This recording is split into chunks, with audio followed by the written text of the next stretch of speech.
Okay, now I'd like to talk briefly about Kidney 24 Spirit Burial Ground, Ling Xu, also interpreted as Spirit Ruins, Spirit Ravine, Spirit Wall. And without a doubt, this is absolutely one of my favorite points on the entire body, and definitely one of my favorite upper kidney points. So Ling refers to the Ling spirit, which is also understood as a mysterious power, and we'll talk a little bit about that more later. It also is translated as soul or spiritual world. And Zhu is an elevated, wild, and barren upland. It also is translated as false or worthless, that which contains nothing, empty, hollow, or vacant earth.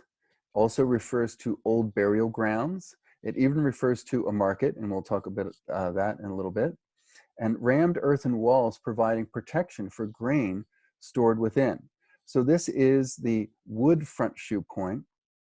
And this point supports our ability to let go of being embedded in the past so we can move through the past and continue on into the present and into the future, right? Think about wood as moving forward, setting our sights and our aspirations uh, into the future with a sense of hope, with a sense of purpose.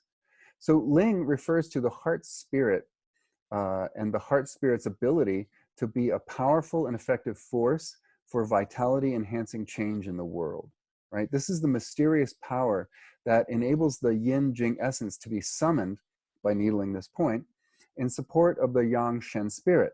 So according to the principles of feng shui, ling qi is produced in the mountains when heaven and earth come together in an auspicious way, it's said.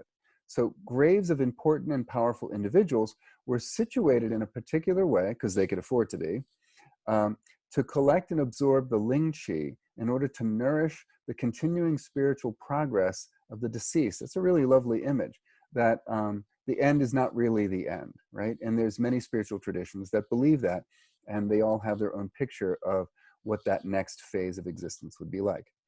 But in life, on this plane of existence, our own evolution and spiritual growth depends on our heart shen properly governing our hun and our po.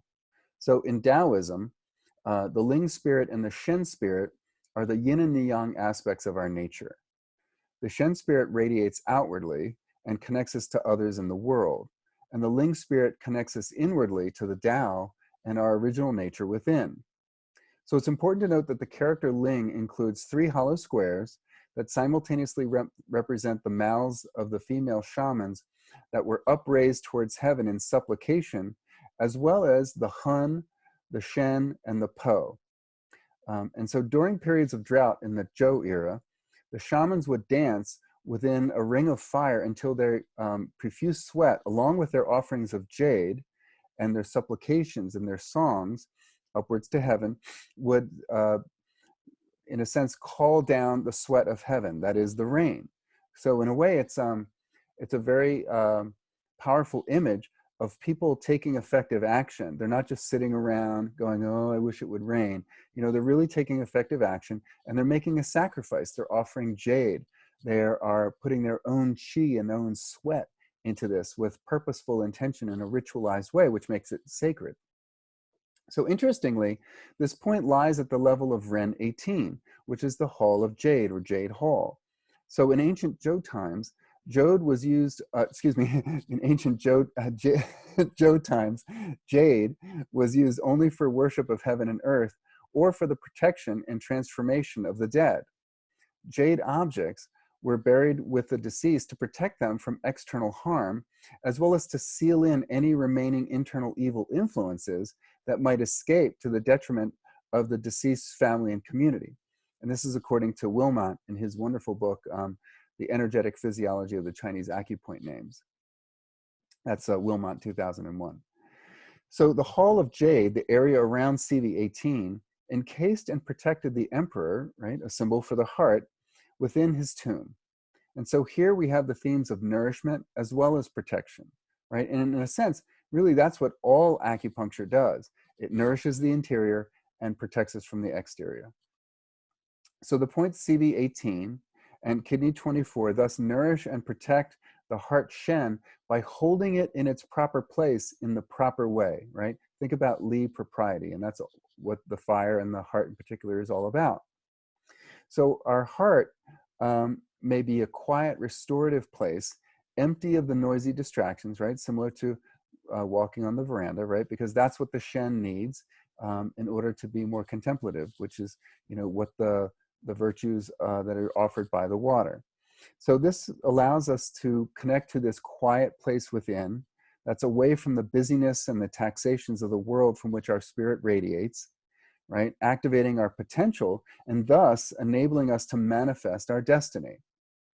So on the flip side, we can experience life as a barren wasteland that's devoid of the nourishing and protecting qualities of heaven and earth, right? We feel exposed to the harsh, destructive elements of our environment, yet imprisoned by a spirit wall.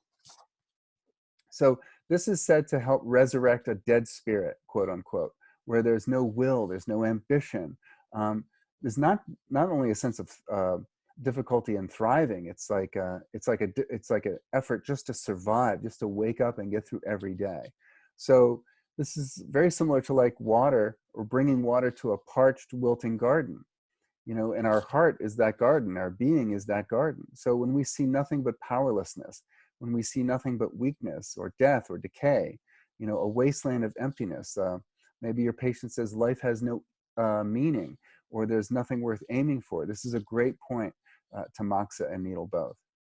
So often the patient in this society, on the flip side, on a more yang presentation, the patient may be exhausted from the pursuit of their hollow desires, right? This might look like addictions, substance abuse, gambling addictions, right? Ego-driven ambitions, right? That we're so driven to get what we want in life and to make something happen and to be powerful or to acquire money and other resources that it just burns us up. And then eventually our spirit suffers. They wake up one day and going, what's the point of all this? What have I been doing with my life? And I hear this a lot with, individuals, men and women in their 40s and 50s, their kids are grown and out of the house and they're like, other than, working to raise our kids, I've been burning the candle at both ends so much, maybe even plunking a new wick in the center and burning that one. They wonder, like, what's the purpose of all this? Because they've been doing all this work that they've missed out on all the good things about their kids' childhood and adolescence and watching them grow up. They've been putting all their time and effort and resources into their work, into their mission, that they've missed all of the things that bring them joy, that bring their heart a sense of joy and love, right? So this is really helpful in enabling us to transform ourselves from our old dead self to be reborn in a new creation, which we actually are in every moment, but we just don't realize it. Again, we've lost connection to our heart. So we're not really connected to the present moment, which is what the heart affords. So this is also helpful when great challenge and great change is thrust upon us, right? Wood resonates with wind, which represents change on another level, right? On the more subtle level. So maybe a loved one unexpectedly dies. Maybe our home burns down, God forbid, or we lose a limb, or maybe not even something that dramatic. We end up losing our job, or someone we know is injured or hurt, or some other unforeseen circumstances comes out of the blue, right? Is unpredictable, like wind. This is a great point to Moxa and Needle for someone to help them navigate this change by connecting to their heart, connecting to their intuition and their inner wisdom.